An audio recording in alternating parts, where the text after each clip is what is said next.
በት የነበረ ነብዩ ንጉሱ ቅዱስ ዳዊት የተናገረው ነው።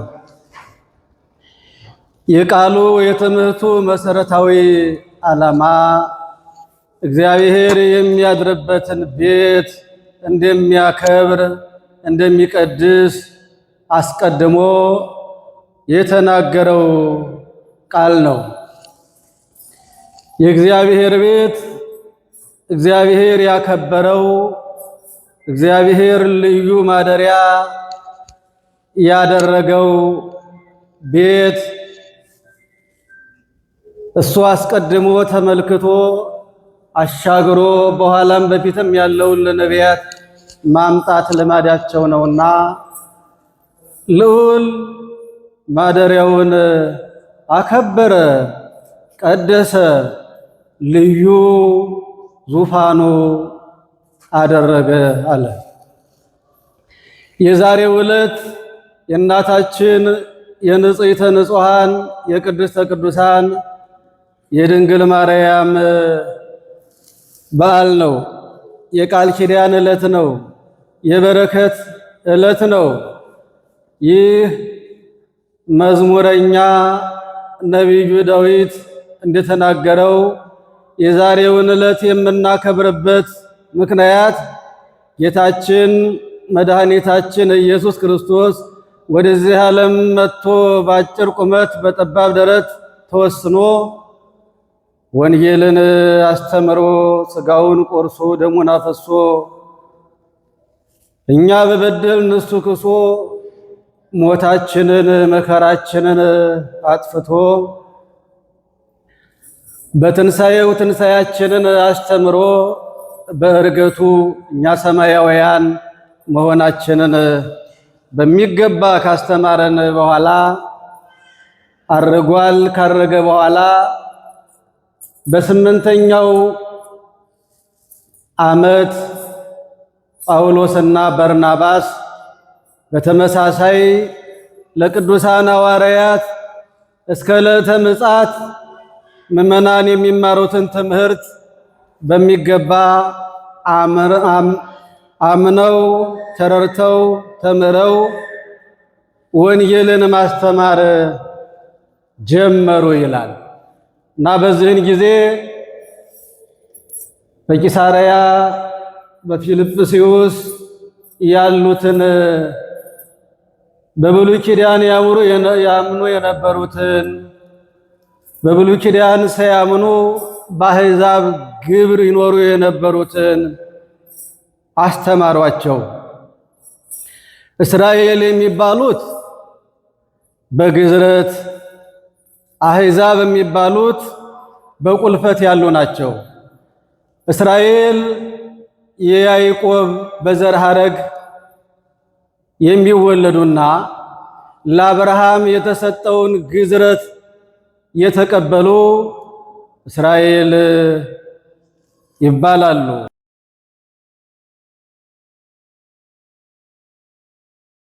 አስተማሯቸውና እንግዲህ ካሁን በኋላ እናንተ ክርስቲያኖች ናችሁ፣ እናንተ የእግዚአብሔር ቤተ መቅደሶች ናችሁ፣ እናንተ የመንፈስ ቅዱስ ቤት ማደሪያ ከሆናችሁ በኋላ እንግዲህ ካሁን በኋላ የቀድሞ ተግባራችሁን እንዲያታደርጉ ወደ ቀደመ አለማወቃችሁ ቀድሞ እግዚአብሔርን ሳታውቁት ትሰርቁ ነበረ፣ ቀድሞ እግዚአብሔርን ሳታውቁት ታመነዝሩ ነበረ፣ ቀድሞ እግዚአብሔርን ሳታውቁት ሕጉንና ትእዛዙን ታፈርሱ ነበረ። አሁን ግን በሚገባ አውቃችሁታል። ቀድሞ እግዚአብሔርን በሚገባ ሳታውቁት ወደ ጣዖት ቤት ትገሰግሱ ነበረ፣ ለጣዖቱ መስዋዕት ታቀርቡ ነበረ። ካሁን በኋላ ግን እንዲህ አይነት የለም፣ እናንተ የእግዚአብሔር ቤተ መቅደሶች ናችሁ ብለው አስተማሯቸው። ትምህርቱ በሚገባ ስለተረዳቸው እንዲህ አሉ። ለመምህሮቻቸው ጥያቄን አቀረቡ። እውነት ነው፣ ትምህርቱ በሚገባ ተረድቶናል፣ በሚገባ አውቀናል። ነገር ግን አሉ እግዚአብሔርን የምናመልክበት መስዋዕቱን የምናቀርብበት አስራቱን ቀዳማያቱን በኩራቱን ለሱ የምንሰጥበት ቦታ የለንም አሏቸው። ቦታ የለንም። ቤት ቦታ ሆነን ነው እግዚአብሔርን የምናመልከው። ቤት ቦታ ሆነን ነው ይህንን ቅዱስ ሥጋውንና ክቡር ደሙን ተቀበሉ ብላችሁናል። ቤተ ክርስቲያን ግን የለም። ወደዛ ቀድሞ ወደምንጸልይበት ወደ ጣዖት ቤቱም እንዳንገባ ከልከላችሁናል።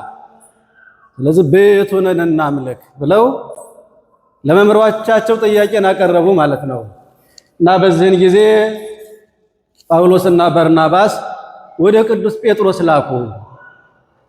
በዚህ ያሉ ምዕመናን የሚያመልኩበት መስዋዕት የሚያቀርቡበት ቅዱስ ሥጋውን ክቡር ደሙን የሚቀበሉበት ቦታ እግዚአብሔር እንዲሰጣቸው ጠይቀውናል።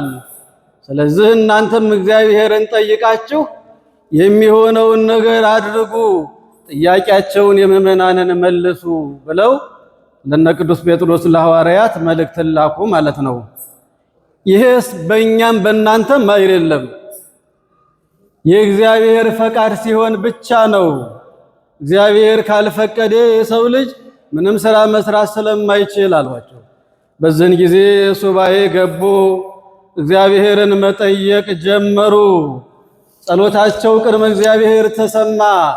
በዛ ያሉ እውነተኞች ክርስቲያኖች የጸለዩት ጸሎት፣ ቅዱሳን ሐዋርያት ወደ እግዚአብሔር ያቀረቡት ጸሎት ቅርበ እግዚአብሔር ተሰምቶ እግዚአብሔር አምላክ ቅዱሳን ሐዋርያትን በሕይወት ያሉትን አሰባስቦ ወደ መቃብር ወርደው የነበሩትን አረፍተ ዘመን የገታቸውን ከመቃብር አስነስቶ ወደ ምስራቁ ክፍል ወደ ቂሳርያ ወደ ፊልጵስዩስ መጀመሪያ እኔን ማን ትሉኛላችሁ ብሎ ወደ ጠየቀበት ቦታ ይዟቸው ሄደ ይላል።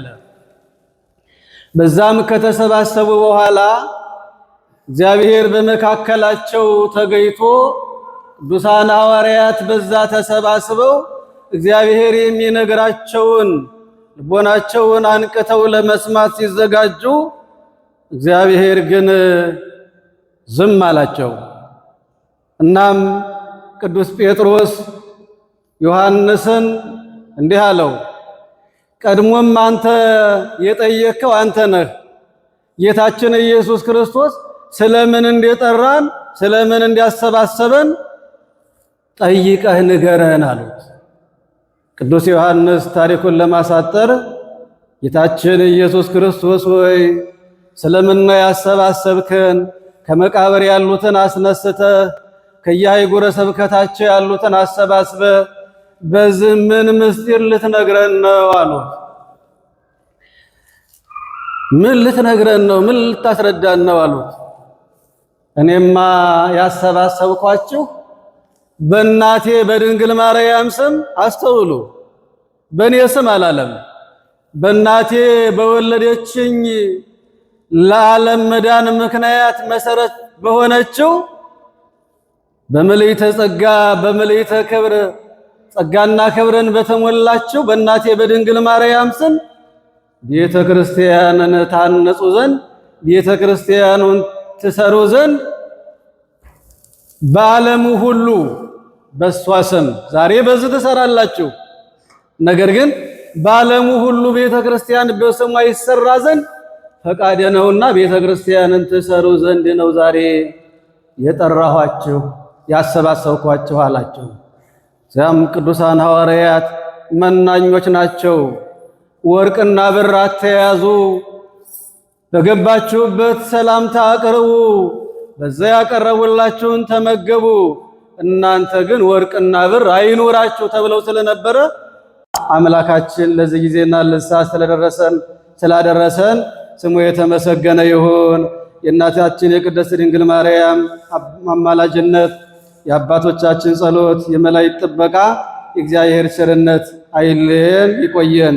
ወደ ብፁዕ አባታችን ትንሽ እንኳን አደረሳችሁ ብሏቸውና በዛው የሰማነውን በልቦናችን አሜን።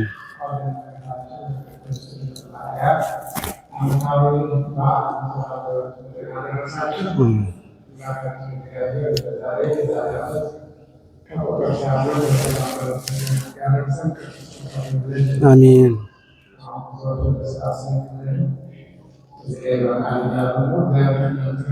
አሜን።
Io male per questo